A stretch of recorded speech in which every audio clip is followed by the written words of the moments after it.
দক্ষিণী সুপারস্টার ধানুষ ও বলিউড অভিনেত্রী মৃণাল ঠাকুরের বিয়ে নিয়ে জোর গুঞ্জন বলিউড ও দক্ষিণী ইন্ডাস্ট্রিতে।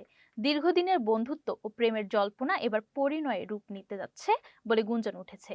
ভারতীয় গণমাধ্যম ও সোশ্যাল মিডিয়ার দাবি, আগামী ২৬ ফেব্রুয়ারি রাজস্থানের রাজকীয় শহর উদয়পুরে বসতে পারে তাদের বিয়ের আসর।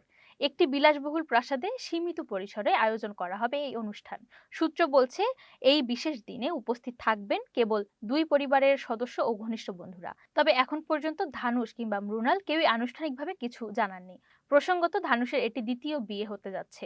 এর আগে ঐশ্বরিয়া রজনীকান্তের সঙ্গে তার দীর্ঘ দাম্পত্য জীবনের বিচ্ছেদ ঘটে। অন্যদিকে ক্যারিয়ারের শীর্ষ সময়ে থাকা মৃণাল ঠাকুরকে ঘিরে ভক্তদের কৌতূহল তুঙ্গে। সব গুঞ্জনের সত্যতা মিলবে কিনা সেটাই এখন দেখার অপেক্ষা।